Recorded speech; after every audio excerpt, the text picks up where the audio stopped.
Dans cette vidéo, je corrige les exercices de la séance sur les angles numéro 7. Commençons par l'exercice 1. Je vois que la première et la deuxième question utilisent les mêmes lettres, donc c'est un programme de construction, plusieurs étapes pour une même figure. Donc je vais commencer par faire une figure à main levée de toutes les questions. Tracer un triangle NOP rectangle en N. Alors, un triangle rectangle, c'est un triangle qui a un angle droit. S'il est rectangle en N, on me dit où est l'angle droit. NOP, tel que NO égale 5 cm et l'angle NOP, il est ici, mesure 28 degrés. Ensuite, deuxième question, tracer le triangle OPQ. J'ai déjà OP, donc mon point Q doit être par là, tel que OQ mesure 4 cm et l'angle POQ, ici, mesure 60 degrés. La dernière question, que peut-on dire de l'angle NOQ? Je verrai ça à la fin sur ma figure en vraie grandeur.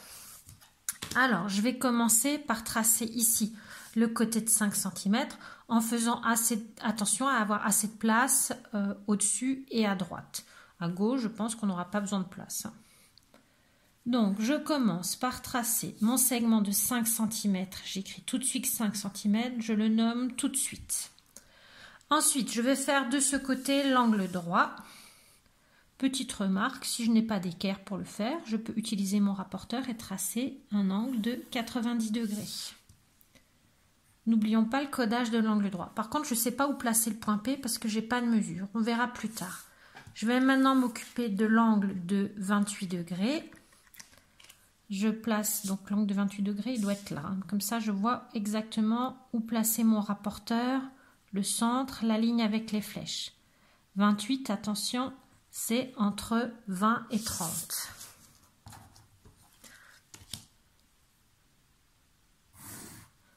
Voilà mon angle de 28 degrés. Et bien là, je vois que je n'ai pas le choix. Le point P est forcément ici. Je continue maintenant avec l'angle de 60 degrés. Par là. Alors 60 degrés, ça va être plus grand que 28. 60 degrés, le voilà. Donc cet angle-là mesure 60 degrés. Et maintenant, je mesure les 4 cm pour pouvoir placer le point Q. Et je n'ai plus qu'à fermer le triangle. Qu'est-ce que je peux dire maintenant de l'angle NOQ? L'angle NOQ, il est là. Alors, première chose que je vois, c'est que ça a l'air d'être un triangle rectangle. Maintenant, est-ce que j'ai une preuve? Voyons voir. Il suffit de faire 60 plus 28. 60 degrés plus 28 degrés, ça fait 88 degrés. Alors, on n'est pas loin dans un angle droit, mais ça n'en est pas un. Il manque 2 degrés. Donc, je peux dire que l'angle NOQ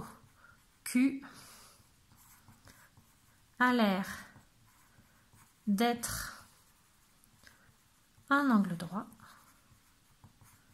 mais il n'en est pas un.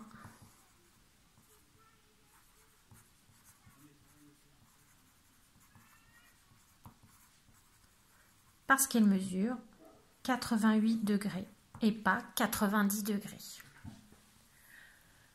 Je passe maintenant à l'exercice 2.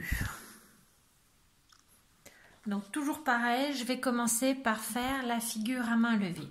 Tracer un triangle RST. RST.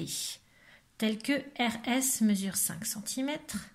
L'angle SRT, il est ici, il doit mesurer 30 degrés.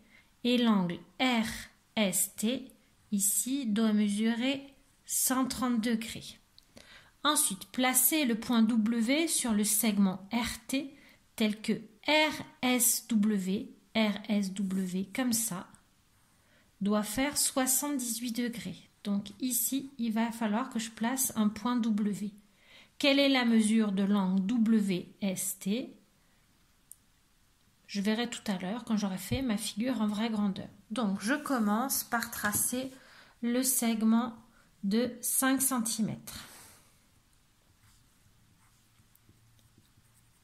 qui s'appelle RS. Ensuite, là-haut, je vais avoir un angle de 30 degrés. Un angle de 30 degrés, c'est petit. Je fais ma marque. Je traverse la marque. La longueur, je ne la connais pas. Je verrai plus tard. Ensuite, de ce côté-là, il me faut 130 degrés. 130 degrés, c'est plus grand qu'un angle droit. Ça va partir loin. Je place ma figure et je vais jusqu'à 130 degrés. Alors, est-ce qu'on voit l'intersection des deux là? Mon triangle, il est un peu grand. Donc, j'ai ici 130 degrés. Donc, à l'intersection, ici, j'ai pas le choix. Je dois placer mon point T.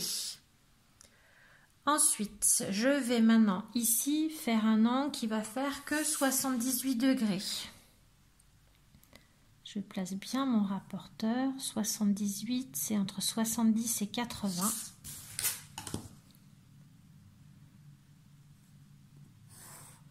Voilà, j'ai ici un angle de 78 degrés, donc je dois placer le point W ici.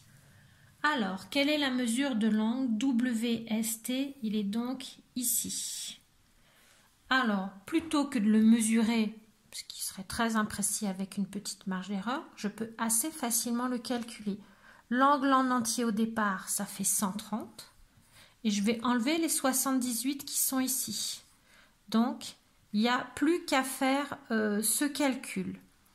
130 moins 70, il me reste 60, moins encore 8, il me reste 52 degrés. Donc, l'angle WST mesure 52 degrés. Je l'ai calculé, je ne l'ai pas mesuré, donc je suis sûre, ce n'est pas environ 52 degrés, c'est exactement 52 degrés. Alors, je peux toujours vérifier sur ma figure si on est d'accord avec ça. Je place et sur ma figure, ce serait plutôt 53 avec une petite marge d'erreur. Donc, ça va ensemble, c'est possible. Passons maintenant à l'exercice 3. Tracer 7 étoiles en vraie grandeur en repérant bien que tous les côtés font 4 cm. Les angles à l'extérieur 114, les angles ici à l'intérieur 42 degrés. Alors, il n'y a pas de difficulté supplémentaire, il faut surtout être patient, d'accord, prendre le temps de le faire. Et si à la fin l'étoile se ferme, c'est qu'on a été suffisamment précis, parce que 114, 42, il faut faire attention d'être bien précis sur les 4 cm. Donc, si à la fin ça part un peu n'importe comment, c'est que vous manquez de précision dans vos mesures, sur les 4 cm et sur les angles. Donc, il faut recommencer.